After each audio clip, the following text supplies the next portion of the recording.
আজকে 25শে বৈশাখ কবিগুরুর জন্মদিনে ভাবলাম শেয়ার করি ঠাকুরবাড়ির দুটি রেসিপি, দুটি মুরগির মাংসের রেসিপি। প্রথম রেসিপি মুরগির রসল্লা। পূর্ণিমা ঠাকুরের রেসিপি, ঠিক উনি যেভাবে বলেছেন আমি সেইভাবেই বানিয়েছি। এই রান্নাটি যারা নতুন রান্না করছে তাদের জন্য একদম আদর্শ। মুরগিটা পরিমাণ মতো মশলাপাতি দিয়ে মেখে খালি বসিয়ে দিতে হবে আর নাড়তে হবে, ব্যাস তাহলেই রান্নাটা হয়ে যাবে। চলুন রান্নাটা শুরু করা যায়। রান্নাটা অভিনব রান্না, খেতে কিন্তু দুর্দান্ত হয় এবং একদম অন্যরকম স্বাদের। প্রথমে আমি নিয়ে নিয়েছি পেঁয়াজ, দুটো বড় পেঁয়াজ একদম পাতলা পাতলা করে কেটে নিয়েছি, যতটা ফাইন করে কাটা সম্ভব ততটা। এই পেঁয়াজটা যতটা পাতলা করে কাটবেন ততটাই কিন্তু রান্নার স্বাদ ভালো হবে। পেঁয়াজটা আমি একটা বড় বাটিতে নিয়ে নিলাম। দিয়ে দেব নুন স্বাদ মতো। আমি এখানে 1 চা চামচ নুন দিয়েছি। 1 চা চামচ লঙ্কার গুঁড়ো দিলাম, এটা শুকনো লঙ্কা আর কাশ্মীরি লঙ্কা একসাথে মিলিয়ে গুঁড়ো করা আছে। হলুদ গুঁড়ো, আদা বাটা আর রসুন বাটা। আদা বাটা 1/2 চা চামচ আর রসুন বাটা 2 চা চামচ। মশলাটাকে আমি খুব ভালো করে কচলে মেখে নিচ্ছি, পেঁয়াজটা যাতে একদম নরম হয়ে যায়, তাহলে কিন্তু যখন রান্না করব গ্রেভির টেক্সচারটা খুব ভালো আসবে। এইবারে দিয়ে দেব মাংস। 500 গ্রাম মাংস আছে এখানে। আমি আজকে লেগ আর থাই পিস ইউজ করছি, আপনারা এমনি কারি কাট মাংস ইউজ করতে পারেন। দিয়ে দেব দই। আমি এখানে 300 গ্রাম দই দিচ্ছি। নিয়ম মতো 750 গ্রাম মাংসতে 500 গ্রাম দই পড়ে। দিয়ে দিলাম কাঁচা পাকা লঙ্কা 6টা থেকে 7টা, তেজপাতা 3টে থেকে 4টে আমি কেটে দিচ্ছি, আপনারা গোটাও দিতে পারেন। আর ঘি দিয়ে দেব 2 টেবিল চামচ। খুব ভালো করে মিশিয়ে একদম কচলে কচলে এটা মেখে নিতে হবে।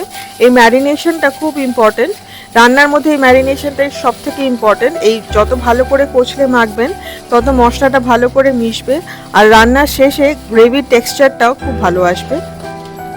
মেখে 10 থেকে 15 মিনিট রাখতেও পারেন, নাও রাখতে পারেন, রাখলে ভালো। এবারে রান্নাটা শুরু করা যাক। একটা কড়াই নিয়ে নিয়েছি, তার মধ্যে আমি দিয়ে দিলাম মেখে রাখা মাংসটা।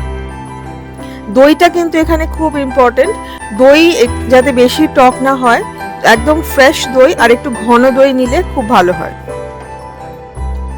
মাংসটা দিয়ে 10 মিনিট ঢেকে রান্না করব এটাকে, একদম ধিমি আছে, একদম কম ফ্লেমে। একদম কম ফ্লেমে রান্না করতে হবে, বারবার ঢাকনাটা খোলা যাবে না। 10 মিনিট বাদে ঢাকনা খুললাম, দেখুন ঠিক এইরকম হয়েছে দেখতে, অনেকটা জল বেরিয়েছে। ভালো করে মিশিয়ে মাংসের টুকরোগুলোকে উল্টে পাল্টে দিতে হবে যাতে উল্টো দিকটাও ভালো করে সিদ্ধ হয়ে যায়। এবারে আবার ঢেকে একদম কম ফ্লেমে 10 মিনিট রান্না করব। 10 মিনিট বাদে মাংসটা কিন্তু একদম সিদ্ধ হয়ে গেছে, উপরে তেল ভেসে উঠেছে। মাংসটাকে আবার ভালো করে নেড়ে মিশিয়ে নুনটা চেক করে নেবেন। আমার মনে হয়েছে এখানে আরেকটু নুন লাগবে, তাই আমি নুন দিয়ে দিলাম আরেকটু। দিয়ে দেবো চিনি 1 চা চামচ। চিনিটা টেস্টটাকে ব্যালেন্স করবে, রান্নাটা কিন্তু মিষ্টি হবে না চিনির জন্য। রেসিপিতে কিন্তু চিনির উল্লেখ নেই, কিন্তু আমার মনে হয় যে চিনি না দিলে টেস্টটা ব্যালেন্স হবে না। ভালো করে মিশিয়ে নিয়ে এইবারে হাই ফ্লেমে ঢেকে রান্না করব 5 মিনিট। গ্রেভিটা একটুখানি কমে যাবে আর একটু মাখা মাখা হয়ে যাবে, তাহলেই খেতে ভালো লাগবে।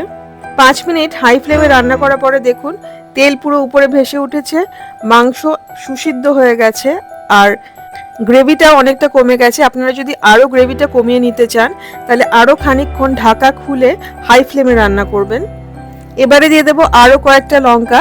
গ্যাস বন্ধ করে দেবো, ফ্লেম বন্ধ করে দেবো। তৈরি হয়ে গেল মুরগির রসগোল্লা। এতটাই সহজ এই রান্নাটা, সেই জন্য আমি বললাম যারা নতুন রান্না করছে তারা এই রান্নাটা করে সকলকে তাক লাগিয়ে দিতে পারে। টেস্ট কিন্তু একদম অন্যরকম হয় এটা। রুটি, পরোটা, পোলাওয়ের সাথে এটা ভীষণ ভালো লাগে আর সাদা ভাতের সাথেও এটা ভীষণ ভালো লাগে। রেসিপিটা অবশ্যই ট্রাই করবেন, আমাকে কমেন্ট করে জানাবেন যে আপনাদের কেমন লাগলো। রেসিপিটা যদি ভালো লাগে তাহলে প্লিজ লাইক করবেন, শেয়ার করবেন অ্যাটলিস্ট 5 জনের সাথে যারা রান্না করতে ভালোবাসে। ঠাকুরবাড়ির হ্যাসেল থেকে দ্বিতীয় রেসিপি, আরেকটি বিখ্যাত ভিন্ন স্বাদের রেসিপি, ফিলিপিনি মুরগি। এটি পূর্ণিমা ঠাকুরের রেসিপি। উনি লিখছেন যে ওনার ভাগ্নে বউয়ের হাতে উনি খেয়েছিলেন এই রান্নাটি, তার এত চমৎকার লেগেছিল যে কি করে জেনে উনি লিখে রেখেছিলেন। সেই রেসিপিটাই শেয়ার করছি আমি আপনাদের সাথে। আচ্ছা, কতখানি কি পরিমাণ উনি ইউজ করছি সেটা কিন্তু লেখা নেই, সেটা কিন্তু আন্দাজে দিয়ে করছি। আর আমার মনে হয়েছে যে উনি হয়তো রান্নাটি দেশি মুরগি দিয়ে করেছিলেন, আমি এটা ব্রয়লার মুরগি দিয়ে করছি, সেজন্য একটু একটু অন্যরকম হবে খেতে, কিন্তু খেতে দারুণ হয়। আমি মুরগির লেগ আর থাই পিস নিয়েছি 450 গ্রাম, 1.5 চা চামচ রসুন বাটা, 1 চা চামচ গোলমরিচ গুঁড়ো, নুন স্বাদ মতো, আমি এখানে 1 চা চামচই দিয়েছি, আর ভিনেগার 3 টেবিল চামচ দিয়ে আমি মাংসটাকে ম্যারিনেট করে রেখেছি। হাফ অ্যান আওয়ার ম্যারিনেট করে রেখেছি। আপনারা চাইলে 2-3 ঘন্টা ম্যারিনেট করতেই পারেন, খুব বেশি ম্যারিনেট করবেন না, ভিনেগার দিয়ে ম্যারিনেট করলে বেশিক্ষণ মাংসটা মনে হয় শক্ত হয়ে যায়। এবারে পেঁয়াজ বেরেস্তা বানানোর জন্য পেঁয়াজ স্লাইস করে নেব। আমি 5টা ছোট পেঁয়াজ স্লাইস করে দিচ্ছি। এতটা পেঁয়াজ বেরেস্তা লাগবে না, কিন্তু আমি আগেই বলেছি যে পেঁয়াজ বেরেস্তা বানালে রান্নায় দেওয়ার আগেই শেষ হয়ে যেতে চাই, সুতরাং আমি যখনই পেঁয়াজ বেরেস্তা বানাই একটু বেশি করে বানাই। নারকেলের দুধ লাগছে 1.5 কাপ। এখানে আমি 40 গ্রাম নারকেলের দুধের গুঁড়ো মিশিয়ে রাখছি গরম জলের মধ্যে। এটা খুব ঘন দুধ হবে, এটাকে একটুখানি আমি পাতলা করে নেব। খুব ভালো হয় যদি বাড়িতে বানানো নারকেলের দুধ ইউজ করা হয়, তাহলে ফার্স্ট এক্সট্রাক্টটাই কিন্তু 1.5 কাপ দেবেন, মানে ঘন ফার্স্ট এক্সট্রাক্ট, প্রথমবার যে নারকেলের দুধটা বেরোবে সেটা 1.5 কাপ দিতে হবে। আর কিছুই লাগছে না, রান্নাটা এবার শুরু করা যাক। একটা কড়াইতে 3/4 কাপ সাদা তেল, আমি এখানে রিফাইন্ড অয়েল গরম করে নিয়েছি। তারপরে তার মধ্যে আমি পেঁয়াজগুলো দিয়ে দেবো, পাতলা পাতলা করে কেটে রাখা পেঁয়াজগুলো, পেঁয়াজ বেরেস্তা বানানোর জন্যে। পেঁয়াজ বেরেস্তা আর কিছুই না, খালি আমি হাই ফ্লেমে এটাকে ভাজবো যতক্ষণ না লাল লাল করে পেঁয়াজটা ভাজা হচ্ছে। ঠিক এইরকম এইবারে তেল থেকে তুলে নিতে হবে ছেঁকে। এটা একদম ক্রিস্পি হবে। পূর্ণিমা ঠাকুর বলেছেন যে রান্নার শেষে একদম মুচমুচে লাল লাল করে ভাজা পেঁয়াজ ছড়িয়ে রান্নাটি সার্ভ করতে, সেই জন্যেই এইভাবে ভেজে নেওয়া। কড়াইটা আমি তেলটা পুরো বার করে নিয়েছি এবং সেই কড়াইতেই আমি মাংসগুলো দিয়ে দিলাম ম্যারিনেট করা।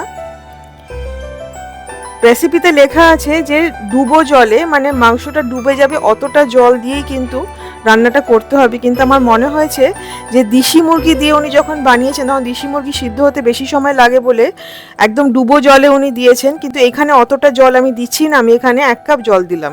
মাংসটা সিদ্ধ করে নেব 10 মিনিট বাদে, ঠিক এইরকম হবে। মাংসটা সিদ্ধ বসানোর আগে আমি আরও 1/2 চা চামচ রসুন বাটা কিন্তু দিয়েছি, আমার মনে হয়েছে লাগবে। 10 মিনিট বাদে মাংসটাকে কিন্তু উল্টে দিতে হবে, জল কিন্তু এতটাই আছে। এইবারে আমি হাই ফ্লেমে ঢাকাটা খানিকটা খুলে রান্না করব 10 মিনিট। 10 মিনিট বাদে দেখুন জলটা কিন্তু পুরো শুকিয়ে গেছে এবং তেল বেরোতে শুরু করেছে, মাংসের মধ্যে যে তেল আছে সেটা বেরোতে শুরু করেছে। আমি এবারে দিয়ে দেবো মাখন 1 চা চামচ, দিয়ে মাংসটাকে লাল লাল করে ভেজে নেব। রেসিপি অনুযায়ী মাখনের পরিবর্তে বাদাম তেলও কিন্তু ব্যবহার করা যায়। ঢাকা দিয়ে ভাজবো, হাই ফ্লেমে ভাজবো। 5 মিনিট বাদে ঢাকা খুলে মাংসের টুকরোগুলোকে উল্টে দেব। ঠিক এইরকম দেখুন খুব সুন্দর একটা গোল্ডেন ব্রাউন কালার এসেছে। খুব বেশি লাল লাল করে ভাজবেন না, তাহলে কিন্তু মাংসটা ছিবড়ে হয়ে যাবে। আবার 4-5 মিনিট ঢেকে হাই ফ্লেমে এটাকে ভেজে নেব।